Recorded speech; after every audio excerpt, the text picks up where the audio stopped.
नमस्कार विद्यार्थी मित्रांनो, मी अनुप नागपुरे तुमचं सर्वांचं स्वागत करतोय आपल्या या ऑनलाईन प्लॅटफॉर्मला।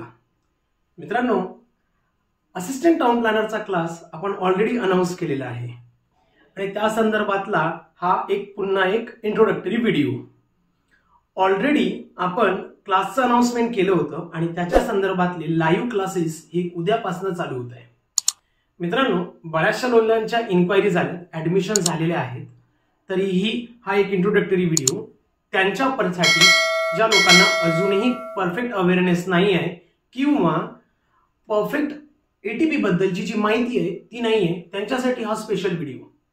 पूर्ण व्हिडिओ बघा, ज्यामध्ये मी तुम्हाला क्लिअर करून देणार की मोस्ट ऑफ दी वॅकन्सीज काय असेल, सिलेबस काय असेल, एज क्रायटेरिया काय असतो किंवा A to Z इन्फॉर्मेशन आपण या पार्ट मध्ये कंप्लीट करणार आहोत। So let's see. पुन्हा एकदा हे बॅच अनाउन्स करताना एक लक्षात ठेवायचं आहे की 2014 ची एक्झाम 24 ची जी एक्झाम आहे त्यामध्ये मला 100% सक्सेस मिळायला पाहिजे। मीन्स ऍट एनी हाउ की कोणत्याही केसमध्ये मैं हार नहीं मानूंगा, ओके, की कोणत्याही केसमध्ये ही पोस्ट माझ्याकडे असायला पाहिजे। याच कन्सेप्च्युअल किंवा प्रॅक्टिकल मॅनरने आपण ही बॅच अनाउन्स केली आहे। म्हणजेच काय, आपल्याकडे येणारा प्रत्येकाला ही पोस्ट ग्रॅब करता यायला पाहिजेच। याच मोटोने विथ प्रॅक्टिकल व्ह्यूने आपण ही बॅच अनाउन्स केलेली आहे। पुन्हा एकदा बघा, यामध्ये काय नॉर्मली की ज्या वेळेला आपण 24 चा जो सिलेबस असेल तो हा सेम असतो नॉर्मली 22 सारखा। म्हणजे जी एक्झाम ऑलरेडी झाली होती 22 ला, ज्यामध्ये सिलेबस होता की 3 पार्ट मध्ये मी याला डिवाइड केलंय। First is nothing but the non tech. आता नॉन टेक फक्त हा सांगण्यासाठी आहे, म्हणजे हा जो नॉन टेकचा पार्ट आहे हा फक्त सांगण्यासाठी आहे। म्हणजे यामध्ये बराचसा पार्ट जो आहे तो टेक्निकल आहेच, टेक्निकल नाही अशातला भाग नाही।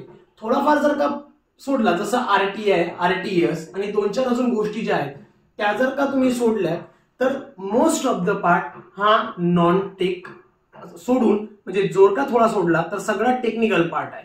म्हणजेच काय, त्यामध्ये अर्बनायझेशन, टोटल स्टेशन असू दे, GIS असू दे, GPS असू दे, ड्रोन असू दे, रिमोट सेन्सिंग असू दे, these are the technical part. पण तरी आपण त्याला नॉन टेकच्या पार्ट मध्ये ठेवतो आणि ज्यासाठी आपल्याला 25 मार्क्स हे एक्झाम मध्ये अलोकेट करून दिलेले आहे। Got it? Questions, not of marks, 25 questions. Okay, so 25 questions इथे असतील। त्यानंतर मी रेस्ट ऑफ द सिलेबसला 2 पार्ट मध्ये डिवाइड केलंय। First is nothing but the planning and second is nothing but the valuation.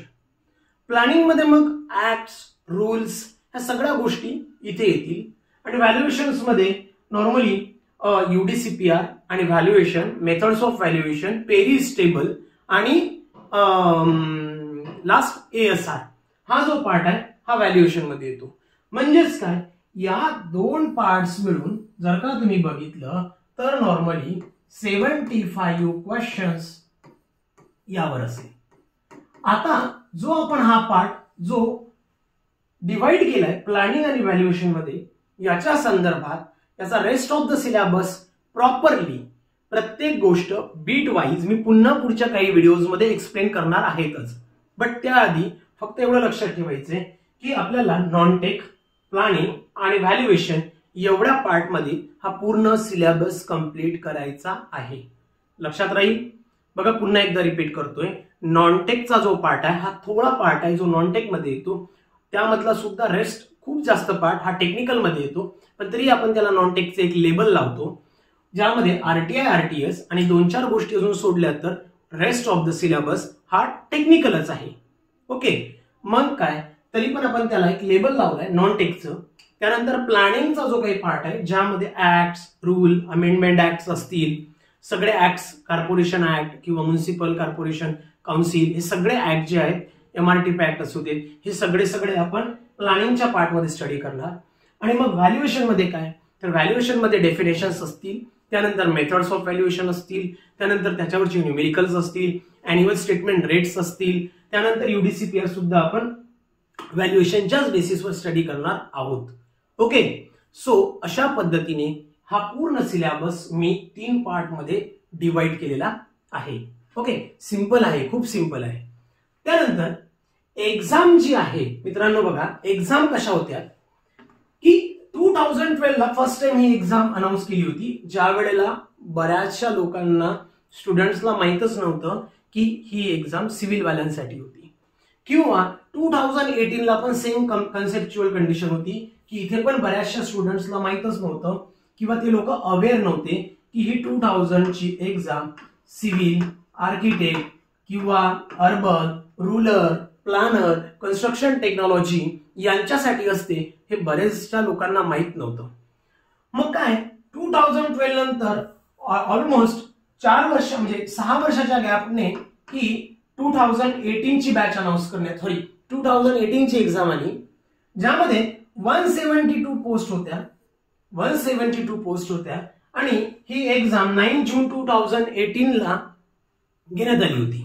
Okay, so after 2018 22 जी आपली successful batch आहे, म्हणजे काही असं म्हणतील की सक्सेसफुल होणार आहे, आम्ही ऑलरेडी करून दाखवलेली आहे, ही सक्सेसफुल बॅच होती आपली. ओके, आणि नेक्स्ट जी बॅच आहे आताची 24 ची, ही 101% छाती ठोकपणे सांगतो सक्सेसफुल राहणारच. ओके, ना 2018 ची जी होती त्यामध्ये 172 पोस्ट होत्या. लास्ट टाइम जी झालेली होती ती 2022 मध्ये, त्यामध्ये 138 पोस्ट होत्या आणि ती एक्झाम 20 नोव्हेंबर 2022 मध्ये घेण्यात आली होती. 138 पोस्ट होत्या मित्रांनो, किती? 138.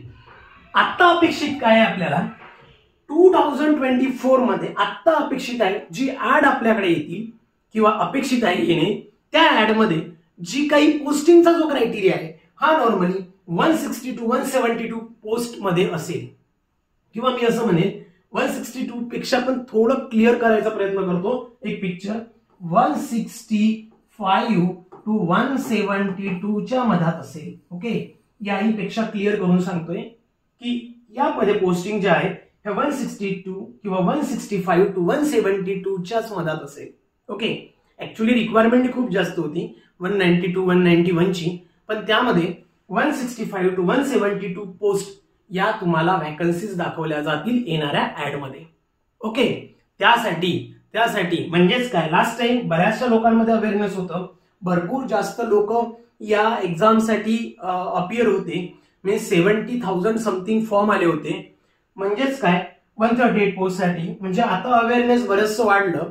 2 वर्ष झाले म्हणजे नवीन स्टुडंट सुद्धा पास आउट झालेले असतील, त्यांना सुद्धा या एक्झाम मधला अपियर व्हायचं असेल तर त्या केसमध्ये 165 to 172 एवढ्या vacancies are more than enough.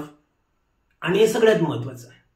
त्यानंतर सगळ्यात महत्वाची गोष्ट म्हणजे काय की एटीपीज का पाहिजे किंवा आत्ताच का करायची गरज आहे, एटीपीज का करायचं आणि आत्ताच करायची काय गरज आहे, सगळ्यात महत्वाचा हा क्वेश्चन. ज्यामध्ये लक्षात घ्या मित्रांनो, आपण ज्या वेळेला एमपीएससीच्या अंडरमध्ये टेक्निकल सिलेबस कंप्लीट करतो त्यावेळेला आपल्याला ऑलमोस्ट 3 एक्झाम द्याव्या लागतील. ओके, एक तर आहे प्रिलिम्स, त्यानंतर असेल मेन्स आणि त्यानंतर आहे आपला इंटरव्ह्यू. बरोबर, या 3 एक्झाम क्रॅक केल्यानंतर तुम्हाला ही पोस्ट मिळेल. बरोबर आहे, पण एटीपीच्या संदर्भात जी एक्झाम एमपीएससी घेते त्यामध्ये तुम्हाला फक्त आणि फक्त 2च एक्झाम द्यायची गरज आहे, जी की फर्स्ट एक्झाम असेल ज्याला आपण डायरेक्टली मेन्स एक्झाम म्हणू. मेन्स द्या, त्यानंतर इंटरव्ह्यू द्या आणि सेम गॅझेटेड पोस्ट तुमच्या हातात येणार. Same gazetted. Okay, grade 1 group B ची ही आहे गॅझेटेड पोस्ट देणारी व्हॅकन्सीज आहेत. त्यामुळे सगळ्यात इम्पॉर्टंट की हे आता तुम्ही करायला पाहिजे. Second thing about the syllabus. Syllabus जर का बघितला तर मी ऑलरेडी सांगितलंय की सिलेबसचा जो पॅटर्न आहे हा नॉर्मली 250 to 270 आवर्स मध्ये कंप्लीट होणारा पॅटर्न आहे. शॉर्ट पिरियड मध्ये कंप्लीट होणारा पॅटर्न आहे. खूप लांब लचक तुम्हाला लेंदी प्रोसेस नाहीये. जसं की तुम्ही मेन्स मध्ये जर का स्ट्रक्चर आणि जिओटेक सॉइल ज्याला बोलतो ते जर का करत असेल तर इथे तेवढ्याच पार्ट मध्ये तुमचं एटीपीचा सिलेबस संपून जाईल. म्हणजेच काय, जर का गॅझेटेड पोस्ट मला अचीव्ह करायची आहे, मला गॅझेटेड पोस्ट घ्यायची आहे, त्यासाठी टेक्निकल मध्ये जो पार्ट होता किंवा MPSC mains, prelims, mains, interview देऊन जो पार्ट होता तो इथे मला सहज पद्धतीने मिळण्याचे चान्सेस आहेत. सहज याच्यासाठी बोलतो as compare to MPSC prelim mains इंटरव्ह्यूच्या कम्पेअरमध्ये. Clear? Second thing next is nothing but syllabus. तर तुम्हाला ऑलरेडी सांगितलंय खूप सिंपल सिलेबस आहे. थोडं सुरुवातीला टफ वाटेल, म्हणजे सुरुवातीचे 8 ते 10 दिवस. कारण कसं आहे, we are the civil engineer, we are an architect, किंवा तुम्ही अर्बन प्लॅनर मधून असाल. आपण ओरिजिनल प्लॅनिंग प्रोसेसमधनं गेलेलो नाहीये किंवा आपण ओरिजिनल प्लॅनर नाहीये. त्यामुळे आपल्याला हा जो सिलेबस आहे अदर दॅन सिव्हिल इंजिनिअरिंग आहे, अदर दॅन आर्किटेक्ट आहे. त्याच्यामुळे काय, हा सिलेबस समजण्यासाठी किंवा या सिलेबसनं गो थ्रू करण्यासाठी किंवा तो प्रॉपर एका ट्रॅकवर येण्यासाठी तुम्हाला थोडा वेळ द्यावा लागेल. ओके, अदरवाईज खूप सिंपल आहे. आणि एकदा जर का यामध्ये इंटरेस्ट तयार झालाय ना, खूप जास्त डीपमध्ये तुम्ही याला स्टडी करू शकता किंवा प्रॉपरली इंटरेस्ट घेऊन तुम्ही शिकू शकाल किंवा त्याचा स्टडी कराल. क्लिअर? नेक्स्ट वन, जसं मी तुम्हाला आधी सांगितलं 2018, 2022 आणि आता अपेक्षित आहे आपली 2024 ला येणारी ही ऍड. पुन्हा लक्षात घ्या, आता जर का ही ऍड आली तर नेक्स्ट टाइम पुढचे 5 वर्ष, 10 वर्ष की 15 वर्ष लागेल नेक्स्ट ऍड येण्यासाठी, हे सांगता येणार नाही. म्हणजे पुढची नक्की जी ऍड आहे ती पुढच्या 5 ते 6 वर्षात येणं शक्य नाही. त्यामुळे जो तुमचा एज क्रायटेरिया आहे तो कदाचित डिबार होऊ शकतो किंवा तुम्ही या पर्टिक्युलर प्रोसेसमधनं बाहेर जर झाला तर मग हा एक तुमच्यासाठी गोल्डन चान्स आहे. म्हणून तुम्हाला आत्ताच्या केसमध्ये या वेळेला एटीपी स्टडी करणं गरजेचं आहे. Got it? बघा, सिंपल कंडिशन की प्रत्येक वेळेला 4-4, 5-5, 6-6 वर्षाच्या फरकाने ही ऍड येत असते. पण याच वेळेला असं झालंय की कंटिन्युअस 2 वर्षाच्या फरकाने ही ऍड येत आहे. आणि त्या केसमध्ये ही ऍड जर का आता आली तर मग नेक्स्ट ऍड कधी येईल याची काहीच गॅरंटी नाही. ओके, त्यामुळे एटीपी ही आत्ताच स्टडी करायची गरज आहे किंवा टाउन प्लॅनिंग ची पोस्ट आहे ती आत्ताच मिळवण्याचे तुमच्याकडे गोल्डन चान्स आहे. क्लिअर? सो म्हणून एटीपी तुम्हाला आत्ता करणं गरजेचं आहे. त्यानंतर मित्रांनो, सगळ्यात महत्वाचं की क्वालिफिकेशन काय काय असायला पाहिजे हे पुन्हा एकदा मी रिपीट करतो. फर्स्ट ऑफ ऑल तुम्ही आर्किटेक्चर असायला पाहिजे, म्हणजेच काय, तुमचं ग्रॅज्युएशन हे कम्प्लीट असणं गरजेचं आहे. त्यानंतर सिव्हिल इंजिनियर लोक यासाठी अपियर होऊ शकतात. त्यानंतर civil and rural engineering stream सुद्धा यासाठी अलाउ केलेली आहे. त्यानंतर अर्बन अँड रुरल इंजिनिअरिंग सुद्धा यासाठी अलाउड आहे. त्यानंतर कन्स्ट्रक्शन टेक्नॉलॉजी ग्रॅज्युएशन वाले सुद्धा एटीपीचा फॉर्म भरू शकतात. And next is nothing but the urban planning student सुद्धा ग्रॅज्युएशन कंप्लीट असेल तर हा फॉर्म भरू शकतात. म्हणजेच काय, अपियर स्टुडंट या एक्झामसाठी अलाउड नसतील, त्यासाठी तुम्हाला कंप्लीट असायला पाहिजे. क्लिअर? म्हणजे आता जर का ऍड आली आणि तुमच्याकडे जर का तुमचं पासिंग सर्टिफिकेट असेल तर तुम्ही लोक या केसमध्ये फॉर्म फिलअप करू शकाल. ओके, सो ग्रॅज्युएशन हे कंप्लीट असणं गरजेचं आहे. नेक्स्ट, याची सॅलरी काय असतो अल्टिमेटली. सो जी एक्सपेक्टेड सॅलरी आहे ते 41,800 पासनं ते 1,32,300 रुपीज पर्यंतची सॅलरी आहे, ज्याचा नॉर्मली काय की लेवल 15 नुसार कॅन्डिडेट्सला इथे पे केला जातो.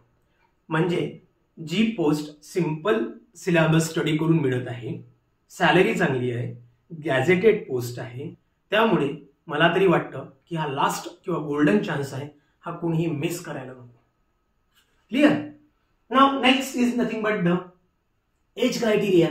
सो एज क्रायटेरिया हा 18 कंप्लीट असणं गरजेचं आहे.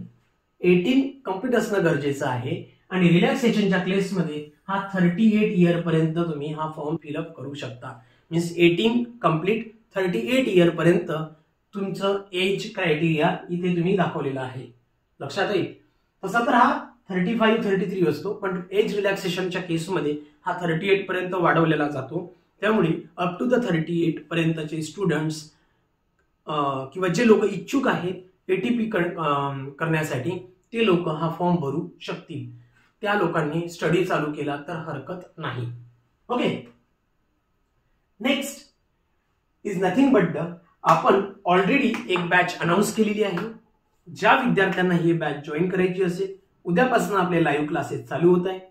त्यामुळे फास्ट एनरोल करा आणि पुन्हा एकदा विचार करून आणि प्रॉपर पद्धतीने चिंतन मनन करूनच क्लासेस जॉईन करा. कुठेही क्लासेस लावण्याची घाई करू नका. माझ्यावर पण तेवढा विश्वास जर ठेवायचा असेल तर तो माझा जो एक्सपिरियन्स असेल बाकी स्टुडंट सोबत त्यांना विचारून त्यांच्यासोबत एकदा बोलूनच ऍडमिशन घ्या. ओके. कारण काय तर हा तुमच्या आयुष्याचा प्रश्न आहे, गोल्डन चान्स आहे, लास्ट अपॉर्च्युनिटी आहे. आणि या केसमध्ये तुम्हाला हार मानायची नाही आहे. काही जरी झालं तरी आतापर्यंत ठीक होतं, रिस्टार्ट मारा आणि पुन्हा कामाला लागा. ओके. Thank you so much. भेटूया आपण आपल्या लाईव्ह व्हिडिओजमध्ये. थँक्यू.